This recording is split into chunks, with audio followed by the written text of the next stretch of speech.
কিন্তু আজকে জানাজার নামাজকে দাফন করা হয়েছে সূরা ফাতিহা না পড়ার মাধ্যমে। কথা বুঝেন নাই?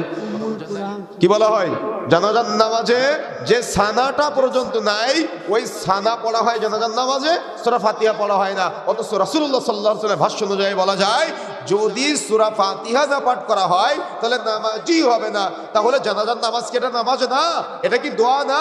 প্রত্যেক জানাজার নামাজে সূরা ফাতিহা পাঠ করতেই হবে। সূরা ফাতিহা ছাড়া কোনো জানাজার নামাজ হবে না।